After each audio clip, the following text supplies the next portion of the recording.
Segunda jornada de los seminarios del curso de verano de la UCA en San Roque que comenzaban ayer. Se los recuerdo, bicentenario de la muerte de Luis Lacy, defensa del constitucionalismo español en el siglo XIX. Ha vivido su segunda jornada con dos ponencias. Nosotros les vamos a contar ahora a través de esos ponentes cuáles son las bases argumentales en los que se ha desarrollado ese seminario. Otro de los seminarios que ha vivido su segunda jornada ha sido el de gestión de instalaciones industriales, centrales eléctricas. También ha girado en torno a esta segunda jornada a dos ponencias.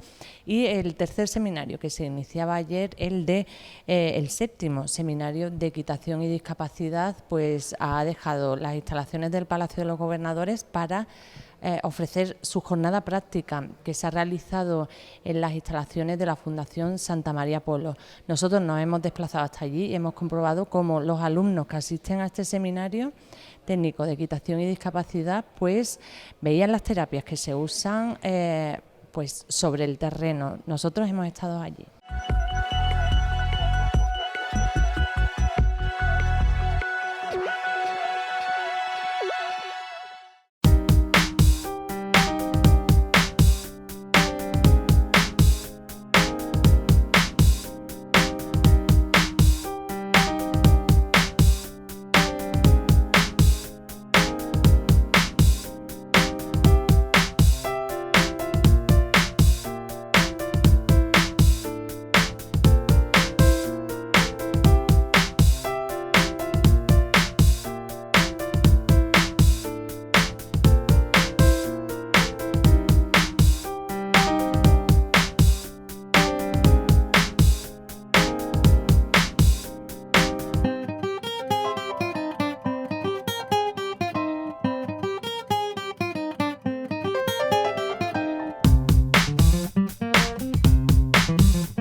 Cuéntanos un poco en qué va a consistir esta jornada práctica aquí en las instalaciones de la Fundación Santa María Polo.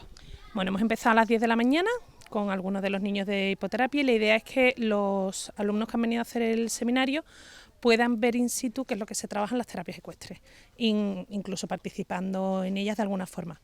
Han estado acompañándonos, el fisio les está explicando en todo momento cada caso y lo que se trabaja con cada uno de los niños, de los usuarios, y luego ellos van participando en las distintas actividades bajo la supervisión tanto del fisioterapeuta como de la mía.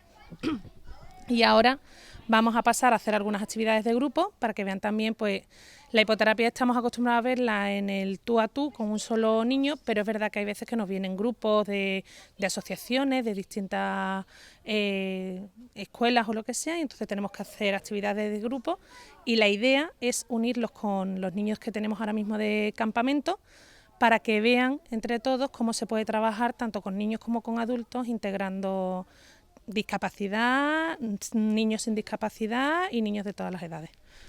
¿Qué tipo de alumnos tienes? ¿De dónde vienen? ¿De magisterio? ¿De fisioterapia? ¿De dónde vienen? Pues los de este año vienen de magisterio, algún técnico deportivo, han venido también de terapia ocupacional, de integración, del curso de turismo y medio ambiente, hay un poquito de todo.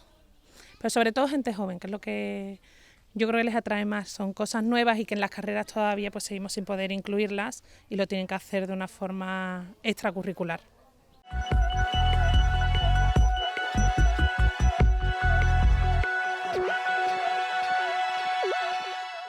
El Seminario de Gestión de Instalaciones Industriales vive su segunda jornada hoy en el Palacio de los Gobernadores, una jornada que está compuesta por 2 ponencias y la segunda lleva por título Sistemas de Gestión de la Seguridad y Salud en el Trabajo, un modelo para lograr la excelencia en la prevención de riesgos laborales. Esta ponencia va a ser impartida por Daniel Peñapou, a quien ya damos la bienvenida. Muchísimas gracias por atendernos. A vosotros, buenos días. Líneas básicas que vas a intentar compartir con los alumnos en esta ponencia. De todo, que la gestión es un aspecto global en cualquier ámbito de la empresa y es de especial importancia si queremos lograr los objetivos que nos proponemos. Todo ello enmarcado, ya sea seguridad y salud en el trabajo, tanto medio ambiente, tanto calidad y los últimos sistemas también que nos están llegando de temas de eficiencia energética, de seguridad de la información, etcétera, etcétera.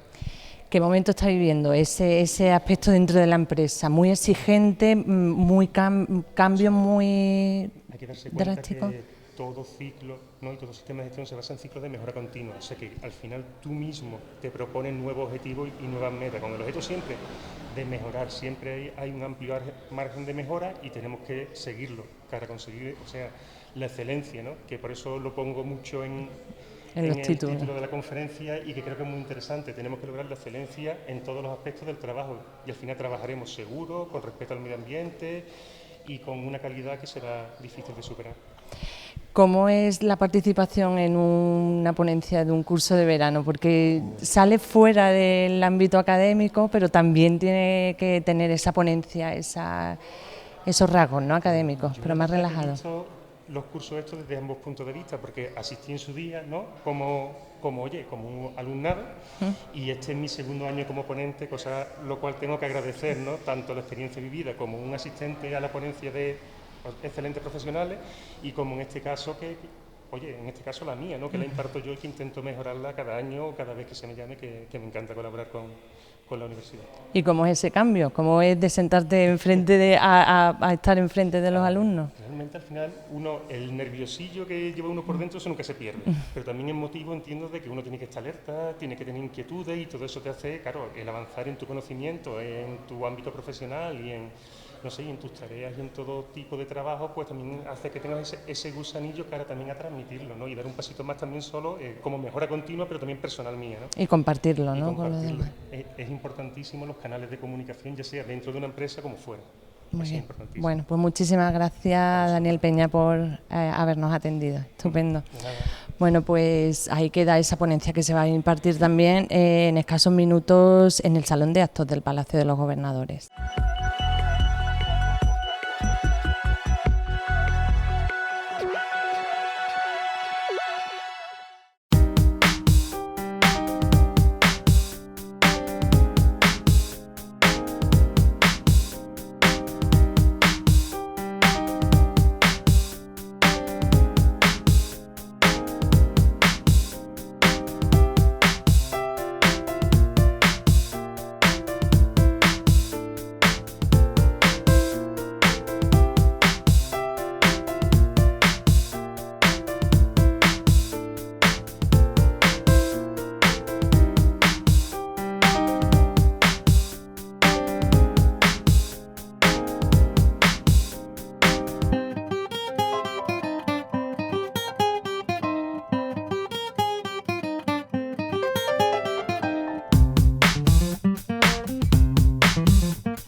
El seminario bicentenario de la muerte de Luis Lacy, defensa del constitucionalismo español, vive hoy su segunda jornada.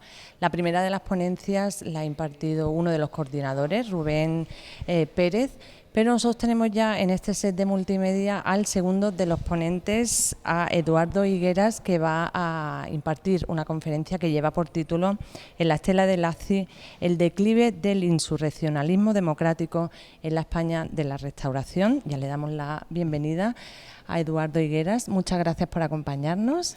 Hola, muchísimas gracias a vosotros y encantado de estar aquí. ¿Nos puedes adelantar un poco cuáles son los argumentos o las líneas principales de esa ponencia que vas a impartir en breve? Sí, bueno, mi campo de trabajo, mi campo de investigación sobre todo se centra en los orígenes del movimiento democrático en España, del movimiento republicano y en gran medida se ha centrado también en el fenómeno del insurreccionalismo militar para implantar los valores democráticos, para implantar un marco democrático, para implantar la República en la segunda mitad del siglo XIX. Entonces, voy a explicar una tradición insurreccionalista española del ejército español para restaurar esos valores democráticos que al fin y al cabo arranca de esos primeros militares liberales que, como Luis Lacy, se sublevaron contra el absolutismo, contra el último rey absoluto en España, contra Fernando VII, en su caso en 1817, pero todo ese siglo XIX está plagado de rebeliones militares, de movimientos insurreccionales, de movimientos sediciosos que fueron la palanca del cambio político, la palanca del cambio institucional en España. Y mi ponencia quiere abrir un marco desde esos orígenes remotos de Luis Lacy, de Díaz Porlier, de Torrijos, de esta serie de personajes que tuvieron además tanto arraigo en esta zona de San Roque, en torno a Gibraltar, para enlazarlo con el final del régimen de la Restauración en España, de ese régimen constitucional oligárquico basado en el caciquismo, que tiene su origen en una sublevación también militar, la de Martínez Campos en 1874, y que se extendería su vigencia hasta la implantación de la segunda experiencia democrática de España, que sería la Segunda República en 1931 aproximadamente. Esos son los argumentos y el eje cronológico en el que me voy a manejar. Y Luis Lacy, ¿cómo entra en eso? Especifique un poco más el papel que va a jugar en su ponencia. Bueno, ante el cierre institucional, ante la represión que representaba el régimen absolutista, ese régimen sin libertades, ese régimen donde no se toleraba la divergencia política, ni mucho menos la representación política, el que la gente decidiera con su voto las instituciones, que decidiera con su voto el rumbo de la política. Ante ese cierre reaccionario, ante ese cierre institucional, los liberales primero y los demócratas más tarde tuvieron que recurrir a la fuerza para cambiar el marco institucional, para cambiar la política, para abrir márgenes a la participación ciudadana y a la democracia. Esto puede parecer paradójico porque hablamos de demócratas que, sin embargo, no apelan al voto, sino que apelan a la fuerza. Claro, tampoco tenían el voto por el cierre institucional del que hablaba. Entonces, marcan la estrategia. Los liberales de la década ominosa de 1923 a 1933 marcan la pauta que van a seguir otros militares, primero liberales, más tarde demócratas y republicanos, hasta prácticamente hasta 1930. Llamativamente no fue al final la vía insurreccional la que llevó a la implantación de la democracia ni en 1931 ni evidentemente en 1978. Pero es un fenómeno que marca en gran medida el ritmo del cambio político, el ritmo del cambio institucional durante más de un siglo, y por eso creo que es relevante estudiarlo, porque hay que conocer las raíces de la democracia, incluso en sus contradicciones. Eduardo Higueras, muchísimas gracias por atendernos. Muchísimas gracias. Un placer. Bueno, pues nosotros vamos a continuar y vamos a conocer más detalles de cómo ha vivido esta segunda jornada este seminario.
Constitucionalismo hegemónico y constitucionalismo contrahegemónico en el siglo XIX. Ese es el título de la conferencia que ha impartido uno de los coordinadores del seminario bicentenario de la muerte de Luis Lacy, Defensa del Constitucionalismo Español. Tenemos ya a ese ponente y a ese coordinador, Rubén Pérez. Muchísimas gracias por atendernos. Muchas gracias a ustedes. Líneas básicas de esa ponencia que has impartido como primera de esta segunda jornada del seminario. Bueno, pues esta ponencia pretendía ante todo hacer un repaso panorámico y un balance crítico global del constitucionalismo español, caracterizándolo como un constitucionalismo hegemónico, que es el que ha imperado, es el que se ha impuesto y es el que comparte una serie de rasgos, un tronco común de carácter liberal y conservador y normalmente mediatizado por una moral católica y por una subordinación a la Iglesia católica que ha condicionado todo el resto del aparato institucional que establecía la Constitución o las declaraciones de derechos que se concedían a los individuos, a la ciudadanía. Y fundamentalmente se trataba de eso, ¿no? Primer punto, identificar este constitucionalismo hegemónico, y el segundo punto, sondear cuáles eran las propuestas constitucionales alternativas, que al final la conclusión es que existió verdaderamente todo un reguero de proyectos constitucionales, de planteamientos constitucionales, a veces codificados, a veces dispersos en distintas obras de autores o en programas políticos de partidos y de movimientos sociales, y que este constitucionalismo significaba toda una apuesta contrahegemónica, no solo contraria al constitucionalismo vigente, al hegemónico, liberal y conservador, sino además partícipe de una labor creativa, ¿no? De proponer otro tipo de alternativas, de modelos de sociedad, de economía, de Estado, y para eso fundamentalmente me he centrado en un punto que es la cuestión de la organización territorial del poder. Si había un punto en el que podemos visualizar perfectamente el choque entre los dos modelos constitucionales, es el tema territorial, porque el tema territorial albergaba nociones sobre la definición de la nación, qué es lo que era la nación y qué es lo que no era la nación, si era la española o era la andaluza, si siendo la española albergaba mujeres o no, si albergaba a personas de otras religiones que no fueran la católica o no, etcétera. Y además, aparte de que lo territorial albergue temas sobre los significados sociales que se le da a la identidad y demás, también tiene que ver con la cuestión social más netamente conflictiva, ¿no? Cuestiones sobre los derechos laborales, los derechos sociales, y entonces se observan dos cuestiones muy interesantes, a mi parecer, que se resumen de la siguiente manera. Aquellos proyectos constitucionales alternativos que nunca llegaron a tener éxito, normalmente eran federales, y al mismo tiempo que eran federales venían acompañados de declaraciones de derechos que reflejaban ideologías que no eran esas liberales y conservadoras, sino que eran la ideología socialista, la ideología anarquista, la ideología republicana, radical demócrata. Entonces ese era el primer punto, ¿no? Una de las conclusiones fundamentales, ¿no? La vinculación estrecha entre cuestión territorial, cuestión nacional o regional y cuestión social. ¿Cómo está viviendo Rubén su faceta de coordinador? Es la primera vez, ¿no?, que coordina un seminario dentro del curso de verano. Sí, efectivamente, es mi primera incursión en las tareas de coordinación de una sección de congresos, ¿no?, de seminarios, y bueno, está siendo bastante grata, ¿no?, porque es una cuestión que se lleva organizando durante varios meses, contactando con algunos de los expertos y de las expertas en la materia, y este es, digamos, el momento en el que el buque se bota, ¿no?, y digamos es la prueba de fuego, ¿no? Y yo creo que el público está respondiendo bien, porque es un seminario que tiene interés sobre todo para estudiantes o para personas que ya se han formado en Derecho, pero también sobre todo para personas que vienen de historia contemporánea. Y además, como yo creo que se está tratando cuestiones que de algún modo tienen actualidad, ¿no? Temas de la organización territorial del poder, está federalismo. muy en los titulares. Entonces yo creo que que por lo menos pues llama la atención de los curiosos y las curiosas. Interesante. Rubén Pérez, muchísimas gracias por atendernos. Muchas gracias a ustedes. Bueno, pues con la ponencia que se está impartiendo en estos momentos acaba esta segunda jornada del seminario sobre Luis Lacy. Nosotros vamos a poner el punto y final a este programa que Multimedia realiza desde el patio del Palacio de los Gobernadores. Les hemos contado cómo han transcurrido estos 3 seminarios que se están impartiendo en el Palacio de los Gobernadores, hoy con la salvedad que el de hipoterapia, el del Seminario Técnico de Equitación, se ha ido a las instalaciones que tiene la Fundación Santa María Polo, pero nosotros también hemos estado allí y se lo hemos mostrado.